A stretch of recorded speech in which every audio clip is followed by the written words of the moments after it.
beloved Boss Mike Severa. Isinusulong naman ng isang kongresista ang pagpataw ng parusang kamatayan sa pamamagitan niya ng firing squad laban sa opisyal ng gobyerno na mapapatunayang nagkasala ng katiwalian. Nagkasala ng katiwalian. Kung nung panahon ni Digong yan naaprubahan, mga kababayan, malamang. Sila na mauuna dyan. At sana wag ng firing squad, ano? Dapat garote na lang eh. Alam niyo yung garote, yung iniipit ng gano'n, pinipihit ng gano'n, no? Hanggang mamatay, oh. Ay, naku, siguro kapag kasi Digong yung ginaganon, tapos sa katabi si Sara, habang pinipilipit ng gano'n ng garote, yung mga tao naghihiyawan. At may kasamang palakpakan. At may kasamang padyakan. At merong magpapalitsyon na naman.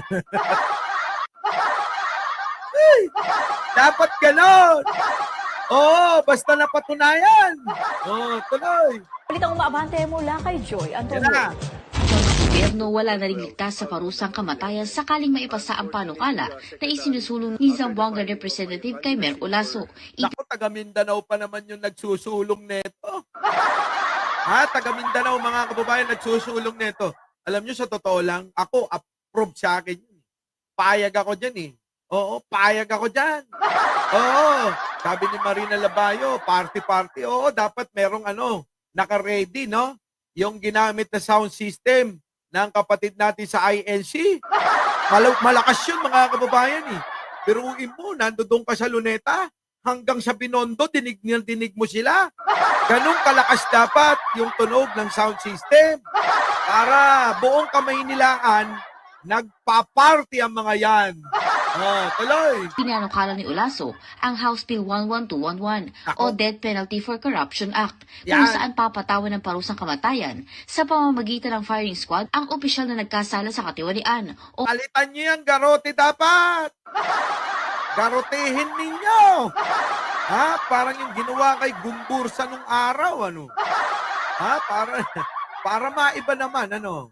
Kasi yung firing squad pag tinamaan ka sa ulo, patay agad. Pero yung garote, habang kada pihit mo, naaalala niya yung panlalamang niya sa kapwa niya Pilipino. Dapat gano'n. Dahan-dahan. Inayad nga matay, kasjay ko ma.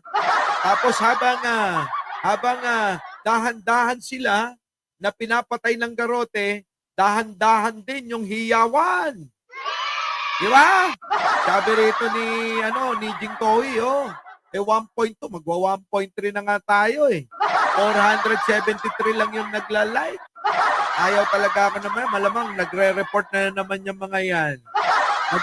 Mag-aantay sila na na naku, eto, babanat na, report na natin. Wag naman kayong ganun. Di naman namin ginagawa yan sa mga vlogger nyo. Ang babait nga namin dito. Puro patawa lang yung ginagawa namin. Sige, ito na. Pasok. malalaking kaso ng plunder, graft at malversation. Kabilang dito ang mga nasa ehekutibo, lehislatura, hudikatura, constitutional commissions, government-owned and controlled corporations, armed forces of the Philippines, at Philippine National Police. Lahat, mga kababayan, basta kawani ng gobyerno.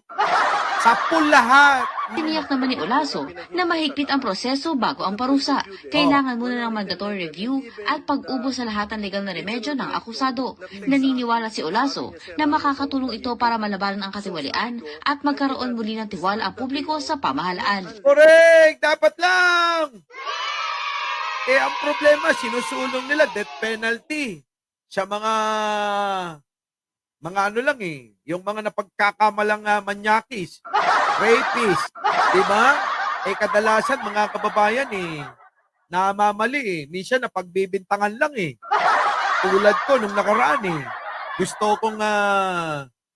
gusto kong sampahan ni Jen Angeles paano ngayon yun, di ba? Kahit hindi. Pwede na walang kayo ng vlogger na tulad ko. Putik na mahirap yun. Mas maganda unahin yung mga nasa gobyerno. Nagpapahirap kayo sa bayan naming mahal na to. No? Tuloy. Ako si Joy Antonio. Yan, dapat lang. Unahin nyo, yung mga leader ng bansa, yung mga nangurakot. Dapat yung mga, yung nakarang administrasyon sakop para kabahan na si Digong, kabahan na si Sara, kabahan na si Pulong, at ng iba pa. Ayos sana. Dapat yan, Oo, Mr. President, Pag yan, hindi mo pa, hindi pa na-aprobahan. Sa bagay, ilalaban pa yan sa plenaryo. Kung yan, walang tututol na mga kapwa mambabatas, Sa bagay, kapag tumutol yan, pagkakamalan na, naku, siguro kurakot ka, kaya ayaw mo yan. No? Yung mga tututol dyan, malamang yung mga may ginagawang kababalaghan. Pero kung kayo walang ginagawang kababalaghan tulad ko, wala kayong dapat ikatakot dyan. Dapat, laban, sige! Bitay kung bitay! Pero pakiusap ko, ulitin ko sana garote na lang. Diba? Our beloved Boss Mike, Boss Mike.